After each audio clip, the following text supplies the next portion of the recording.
Hi friends and friendly subscriber, welcome back to my channel Inner Hill Tarot, and today we're going to do a silent flip through of this out of print deck, The Shining Tribe Tarot by Rachel Pollack. I got her deck very recently from a seller. Yeah, he or she, I don't know, is decluttering their home. Maybe they want to buy a new deck. So this deck that I obtained doesn't have any box, but it has the necessary thing of because it's the book I find it's very informative basically. And yeah, Rachel Pollack is quite a big name in a tarot world today, and she did a lot of other books about tarot itself. And this book is the first edition, first printing in 2001. That's beautiful. So I like this deck, the out of print deck, because of the imagery. It's give me the vibe of the Southwest America a little bit. If we go to the New Mexico area, where there's a lot of tribal art form and cave paintings around that area. And the book itself explains a lot about the tarot origins and what does Rachel think about tarot in general at that time. So without further ado, why don't we do the silent flip through first, and then I will give you my personal take of this beautiful deck. Okay? Oh, before I do it, you know what's coming, right? If you're coming back to my channel again and again and again, please consider to subscribe and also share my videos to your friends, or yeah, to whoever who probably interested as well to Rachel Pollack work, because her work, I think a lot of them now is out of print, but they can still do meditation with the images that I have in these videos. They can, or you guys can just pause it and really think if you on a hunt for this deck, and deciding if you want to be on the hunt for it, you know, because it's quite rare, Rachel Pollack stuff. Okay, so please subscribe, share, comment this video, because that's the way you can help my channel. Okay, thank you. See you on the other side.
Okay, dear friends and friendly subscriber, we just finished silent flip through of this beautiful Shining Tribe Tarot. My personal take on this deck right off the bat is that it's remind me of some old traditional works, like I said, in the Zuni Indians, or in the Nazca lines in Peru, especially these three last pictures depicting the pentacles. And yeah,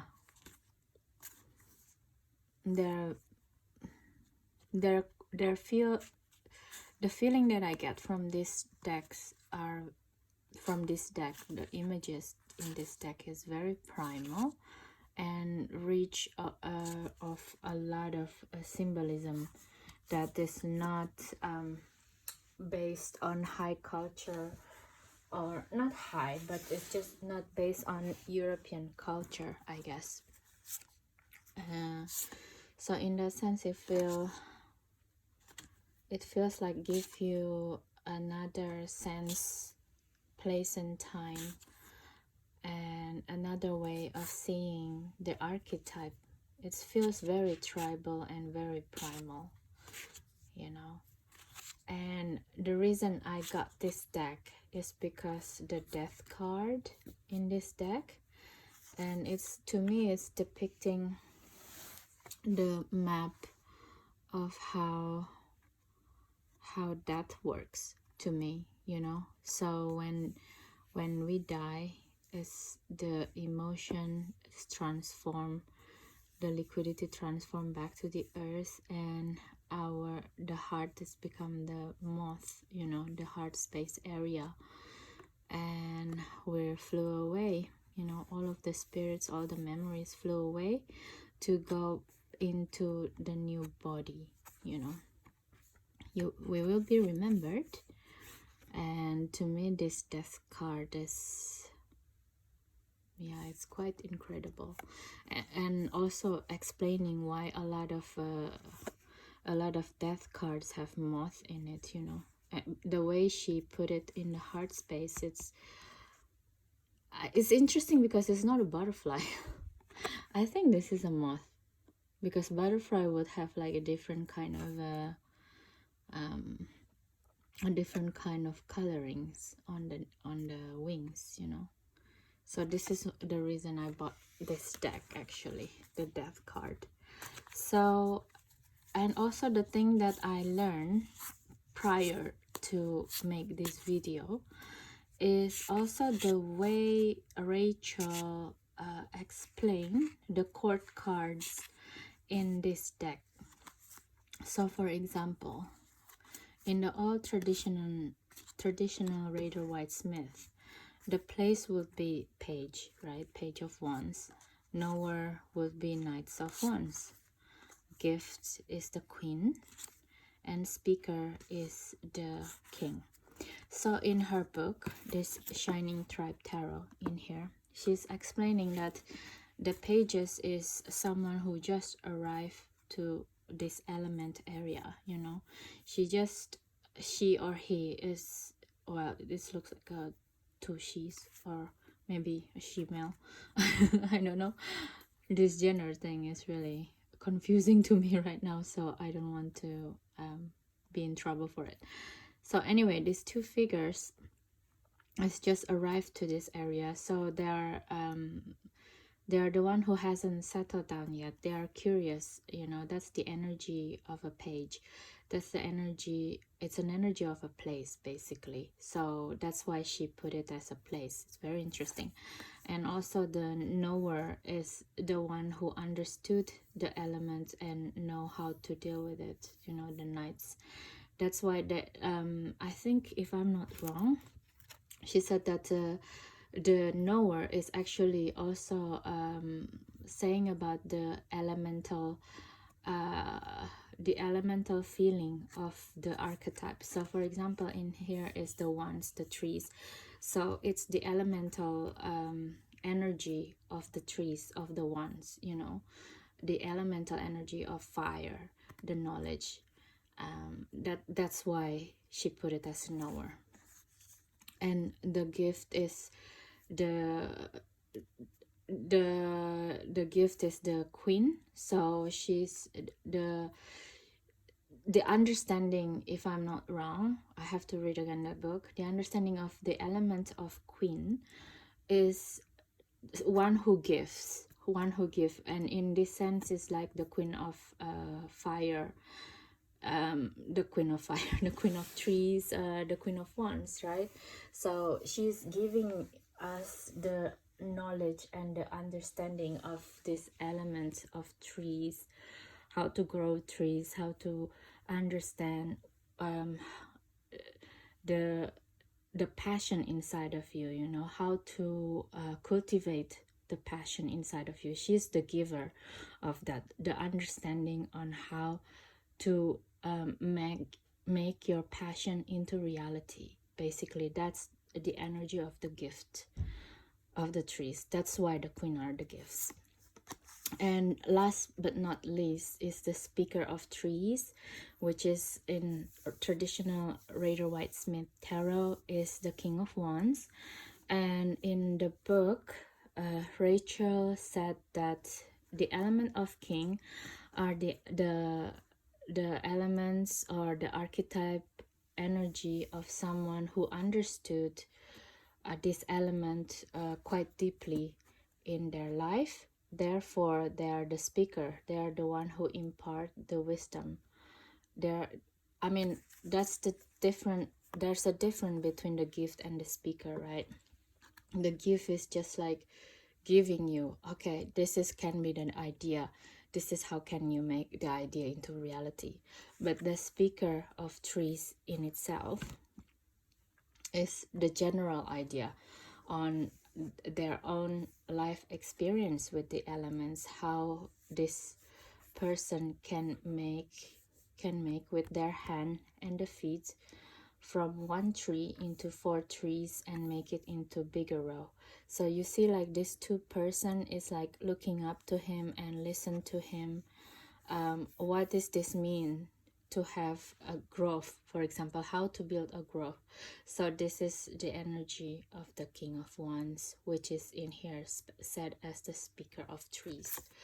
To me, it's to read her book together to see the understanding of the court cards, especially it gives me a new understanding of how the people in our life representing by the court cards mean.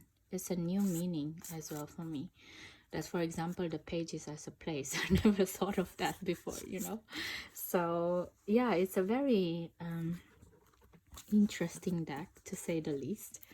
And unfortunately, it's now out of print. So if you want to work with Rachel Pollack's deck, you kind of have to make a budget for it and manifest it in your life, basically.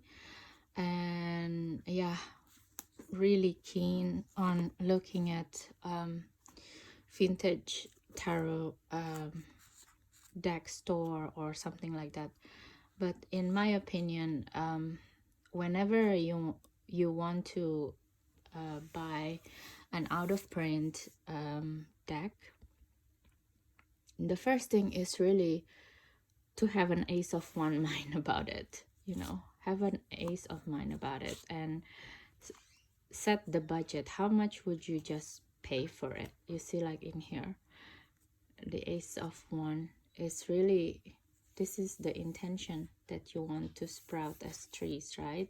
You want to work with this deck, for example, and this video is the trees because it will reach a lot of people who's seeing this video, right? So, but first of all, it's always come with the idea, with the meaning. What do you want to do? Which kind of we're approaching to 2023, so this is really 2 weeks away. This is really a good time to really think about this gestation period. What do you want to do? What kind of decks do you want to work with in the new year? and set a budget for it. Really, for me, it always works like that. I've been waiting to have this deck and also the other decks from her for quite a while. And also be patient, you know, because the universe will give everything in due time, and when it's not coming within 1 or 2 weeks, it doesn't mean that the universe is not gonna give it to you. It means that either the deck is not ready to work with you, or you're not ready to work with the deck. You know, there is no need yet for you to work with it. That's, I believe, very well. After I work with tarot very extensively this year, I really understood that the meaning of divine timing is very crucial, and it's really affirming that the universe really work for you, not against you, you know. So use this as how to obtain out of print deck and how to obtain genuine deck, for example. You know, it's a, yeah, tarot is a very spiritual endeavor, to me at least. I don't know about for you guys, but yeah, try it. Just try, see how your manifestation can be brought into the 3D reality. Okay, so thank you guys for watching this video. Like I said again, if you would like to help my channel, please don't forget to subscribe, like, comment, share this video with your friends, and that probably will benefit it with this from this video. I hope this is also helping for you. Have a nice holiday season, guys, and see you in the new year. Not yet. I'm still going to upload few videos, but yeah, if you're gonna leave me here for this year, have a happy new year and have a happy holidays. Bye.